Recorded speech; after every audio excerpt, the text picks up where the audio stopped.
Good morning बच्चों।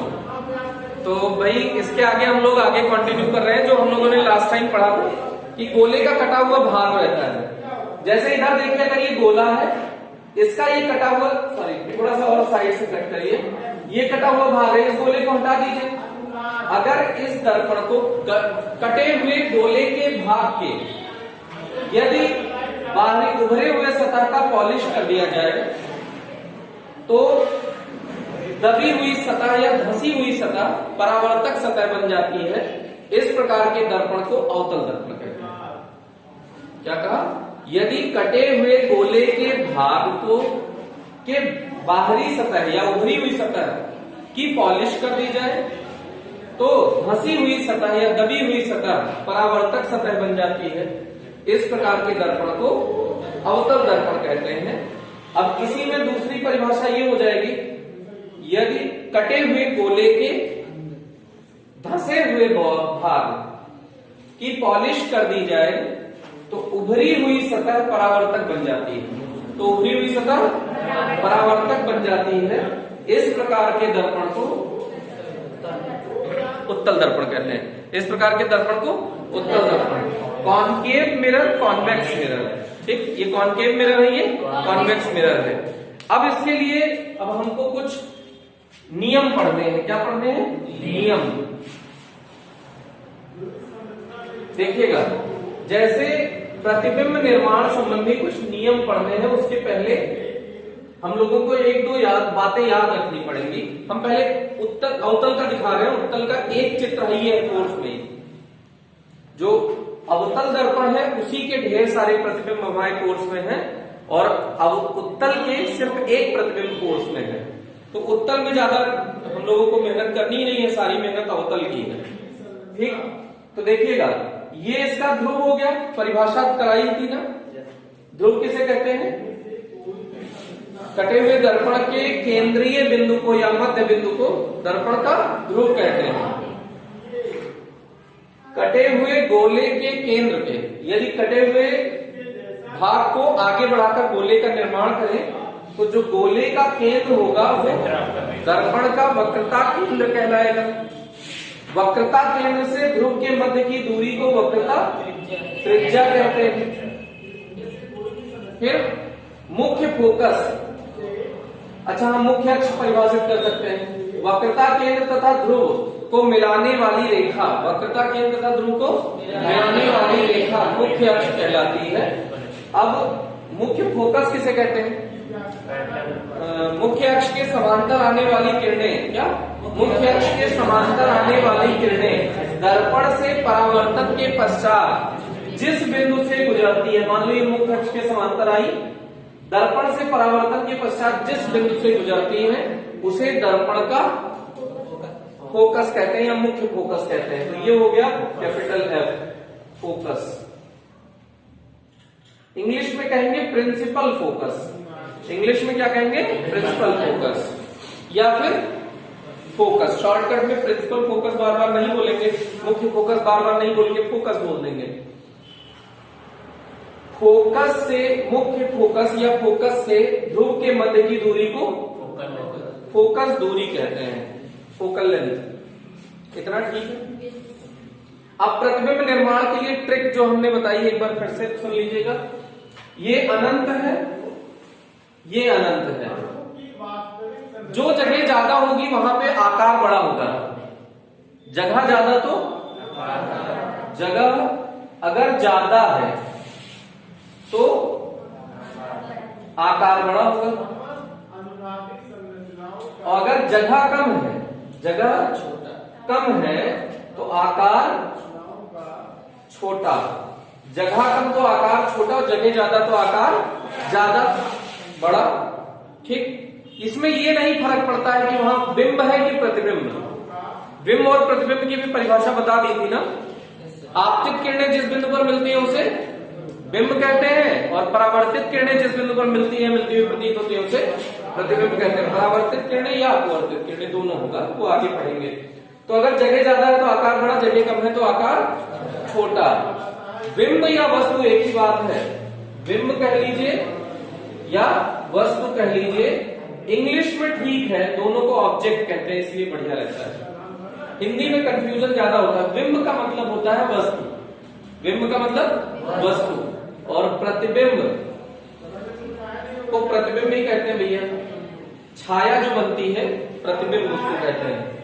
तो अगर वस्तु ये अनंत से सी के रीजन को हम फर्स्ट रीजन कह रहे हैं, अनंत से सी के रीजन को क्या कह रहे हैं? First reason. रीजन माने क्षेत्र, तो अनंत से सी के क्षेत्र को फर्स्ट, सी से एफ के बीच के क्षेत्र को सेकेंड, एफ से पी के बीच के रीजन को थर्ड, और पी से अनंत के रीजन को फोर्थ। अच्छा, एक फिक्स लाइन होती है इसमें, object and image position are always interchangeable. क्या? Object and image position are always interchangeable. वस्तु तथा प्रतिबिंब की स्थिति आपस में परिवर्तनीय है? वस्तु तथा प्रतिबिंब की स्थिति आपस में परिवर्तनीय मतलब क्या है? जैसे मान लो मैं किसी बस में बैठा हूं, बस में मिरर लगा होता है ना, दर्पण। उस मिरर में मान लो कि हमने किसी को देखा, मान लो कि इन्हीं को देखा उस मिरर में, और हमारी इनसे मारपीट है, इनको हम पसंद नहीं करते हैं, ठीक? तो हमारा और हमारी गुंडगी चलती है, हम गुंडे टाइप लोग हैं, तो हमने इनसे कहा भाई उठ, तो ये कहे कि काहे उठे? हमने कहा तुम यहां नहीं बैठोगे, मैं यहां बैठूंगा। ये मान गए भाई, हमारी चलती है इसलिए। तो अब मैं वहां बैठ गया, तो इनके लिए क्या ऑप्शन है? एक का सीट खाली है, पूरी बस भरी हुई है, मेरी वाली सीट तो खाली हो गई ना, तो ये आके मेरी सीट पे बैठ गए। अब मैं कहां बैठा? वहां पे। तो जब मैं वहां से फिर दर्पण में देखूंगा तो इनकी शक्ल फिर से दिखाई देगी। वस्तु और प्रतिबिंब की स्थिति अगर बदल दी जाए, मैं वस्तु मतलब मैं जो देख रहा हूं उनसे आके किरणें मेरी आंख पर जा रही हैं, तो आने वाली किरणें हैं टकराई हैं दर्पण से, मेरी आंख पर आई है, तो यहां प्रतिबिंब बना है। और सूर्य से जो लाइट आई है टकरा के, वो बने हैं बिंब, वस्तु। तो आपतित किरण से वो बने हैं, परावर्तित किरणें हमारी आंख तक आई हैं, तो हमारी आंख में प्रतिबिंब बना है। तो अब हम जगह बदल दिए ना, वो मेरी जगह, मैं उसकी जगह, तो अब फिर वहां से ये यहां बैठे ना, तो इनसे जाने वाली किरणें परावर्तन के पश्चात फिर हमारी आंख तक आ जाएंगी। तो मतलब हमारा एटीट्यूड काम आया नहीं। सही बात है कि नहीं? तो मतलब हम जगह अगर बदल दें, आप ये पक्का समझिए, जैसे हम लोग क्या करते हैं कार वार में, आपने देखा होगा अक्सर, आप देखें अगर कार में आपको देख रहा है, अगर आप उसको देख पा रहे हैं, गारंटी मान लीजिए वो आपको देख रहा है, कार ड्राइवर, अगर आप कार के मिरर में देखिए, अगर आप कार ड्राइवर को देख पा रहे हैं तो पक्का कार ड्राइवर आपको देख रहा है। ये 100% गारंटीड बात है, समझे कि नहीं? जैसे बॉलीवुड में इसका सबका यूज नहीं होता, फिजिक्स कहां लगती है? हॉलीवुड की मूवी बनती है, शुद्ध फिजिक्स पर बेस्ड होती है। अगर हॉलीवुड की मूवी में देखें ये सब आपको एप्लीकेशन दिखेगा। एक मूवी हमने देखी, उसमें ऐसे पहले मिरर में मारता है धाए, फिर मिरर गिरती है, फिर उस पे उड़ता है और देखता है मिरर पे, तो मिरर पे किरणें आ रही होंगी ना आंख पे, तो उसको एंगल आई इक्वल एंगल आ बहुत अच्छे से आता था, तो वो उड़ के ऐसे मार देता है, मिरर में देख के गोली मार देता है। नहीं समझे? अब जेकर फिजिक्स ना पता हो समझे, अगर आपको फिजिक्स नहीं पता, आप समझ ही नहीं पाएंगे कि क्या हुआ, कैसे वो उड़ के उसमें गोली मार देता है, मिरर में देखता है गोली मार देता है, क्योंकि वहां से आके रेज अगर आपकी आंख तक आ रही हैं, तो इसका मतलब अगर आप वहां पहुंच के उसी एंगल पे, वहां पे वो पक्का है। मिरर से आप ये आइडिया लगा लेंगे ना कि आप अगर मिरर है ये ऐसे, तो यहां से 90 डिग्री का कोण, और आपकी आंख ये, तो लगभग इतने डिग्री का कोण बन रहा होगा, तो इतने डिग्री वो उधर होगा कि नहीं होगा? इतने टैलेंटेड लोग होते हैं, इस तरह से मूवी बनती है हॉलीवुड की। अब हॉलीवुड की मूवी देखते तो गंवार लोग भी हैं, जो जिंदगी में कभी फिजिक्स नहीं पढ़े, वो भी हॉलीवुड की मूवी देखते हैं शौक में, समझ में कुछ नहीं आता। लेकिन काहे नहीं समझ में आएगा? समझने के लिए फिजिक्स जरूरी है, और फिजिक्स आती नहीं है। अगर आप नेचर को समझना चाहते हैं तो आपको फिजिक्स समझनी पड़ेगी। ये मतलब बहुत बढ़िया साइंटिस्ट हुए हैं, उन्होंने कहा है, चाइना के साइंटिस्ट है, तो नमो टफ है उनका, पता नहीं क्या है, मतलब कॉम्प्लिकेटेड है, हमें याद नहीं आ रहा है, याद आएगा तो बता देंगे। उन्होंने कहा है कि अगर आप नेचर को, इस प्रकृति को समझना चाहते हैं तो आप क्या समझिए? फिजिक्स समझिए। तो फिजिक्स इतना इंटरेस्टिंग है। तो देखिए, अनंत से सी के बीच में अगर वस्तु है तो उसका प्रतिबिंब यहां बनेगा सी से एफ के बीच में, अगर वस्तु और प्रतिबिंब की स्थिति आपस में परिवर्तनीय है, बता दिया ना, तो अनंत से सी के बीच में अगर बिंब है तो प्रतिबिंब कहां बनेगा? सी और एफ के बीच में। तो अगर बिंब सी और एफ के बीच में है तो प्रतिबिंब कहां बनेगा? अनंत से सी के बीच में, क्योंकि बिंब और प्रतिबिंब की स्थिति आपस में परिवर्तनीय है। मतलब अगर सी और अनंत के बीच में वस्तु रखे तो प्रतिबिंब कहां बनेगा? सी और एफ के बीच में। अगर सी और एफ के बीच में वस्तु रखे तो प्रतिबिंब कहां बनेगा? सी और अनंत के बीच में। एफ और पी के बीच में अगर वस्तु रखे, थर्ड रीजन में रखे तो फोर्थ में बनेगा, पी और अनंत के बीच में। ऐसे ही अगर ये पी और एफ के बीच में बिंब है तो प्रतिबिंब कहां बनेगा? पी और एफ के बीच में। ये वाला कोर्स आईआईटी के कोर्स में है, ये वाला केस पी और अनंत के बीच में बिंब रख के प्रतिबिंब कहां बना दीजिए? पी और एफ के बीच में। हम लोग के कोर्स में ये नहीं है, ठीक है। ये दर्पण के पीछे, जिधर पॉलिश के पीछे वाला क्षेत्र, ये पूरा क्षेत्र क्या कहलाता है? आभासी। ये पूरा क्षेत्र क्या कहलाता है? आभासी। दर्पण के पीछे वाला क्षेत्र क्या कहलाता है? आभासी। और दर्पण के आगे वाला क्षेत्र क्या कहलाता है? वास्तविक। हाँ भाई, तो अगर फर्स्ट रीजन में है तो प्रतिबिंब कहां बनेगा? सेकंड में, सी और एफ के बीच में। अगर बिंब सी और एफ के बीच में है तो प्रतिबिंब कहां बनेगा? सी और अनंत के बीच में। ऐसे ही एफ और पी के बीच में है तो प्रतिबिंब कहां बनेगा? पी और अनंत के बीच में। अगर पी और अनंत के बीच में प्रतिबिंब है, बिंब है, तो उसका प्रतिबिंब पी और एफ के बीच में बनेगा। ये हो गया। अब कैसा बनेगा, उसका प्रकृति क्या होगा?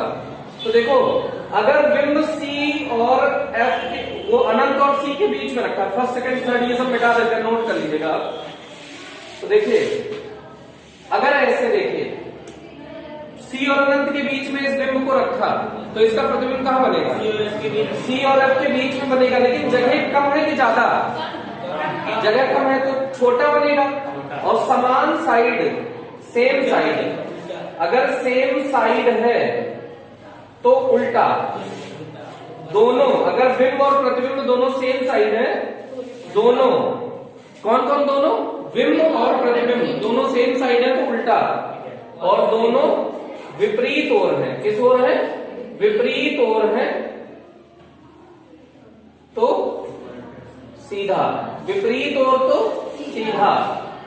आभासी क्षेत्र में होंगे तो आभासी, और वास्तविक क्षेत्र है दर्पण से जिधर पॉलिश किए हो ना, इधर वाला क्षेत्र वास्तविक क्षेत्र है। दर्पण के पॉलिश के पीछे वाला आभासी, पॉलिश के आगे वाला वास्तविक।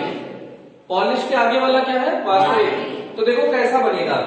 अगर बिंब रखा है सी और अनंत के बीच में तो उसका प्रतिबिंब कहां बनेगा? सी और एफ के बीच में। कैसा बनेगा? एक तो छोटा बनेगा, वास्तविक बनेगा, और उल्टा बनेगा, क्योंकि सेम ओर है तो उल्टा। बिंब भी इधर ही है, प्रतिबिंब भी इधर ही बनेगा तो उल्टा बनेगा। उल्टा का मतलब ये हो गया। तो फिर से अनंत से सी के बीच में अगर है वस्तु तो उसका प्रतिबिंब बनेगा सी और एफ के बीच में, उल्टा वास्तविक छोटा, उल्टा वास्तविक छोटा।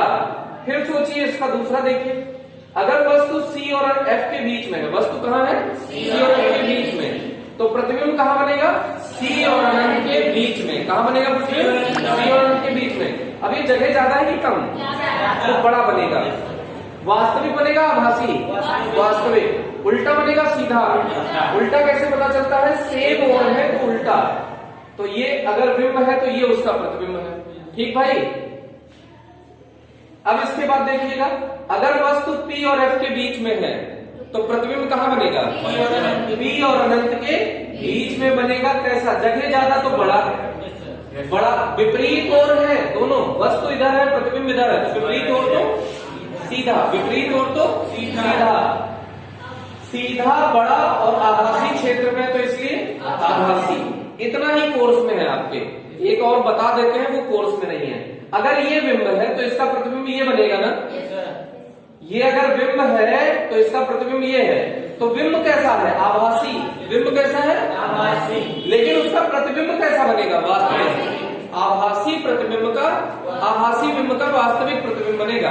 कैसा कैसा बनेगा? जगह छोटी है तो छोटा, विपरीत ओर है तो, विपरीत ओर है तो सीधा, विपरीत ओर है तो सीधा, और जगह छोटी है तो छोटा, और किस क्षेत्र में है, वास्तविक क्षेत्र में तो वास्तविक। इतनी बात आपको ध्यान रखनी है, इसकी चर्चा अगले टर्म में की जाएगी। इसके बाद थैंक यू, आज के लिए इतना।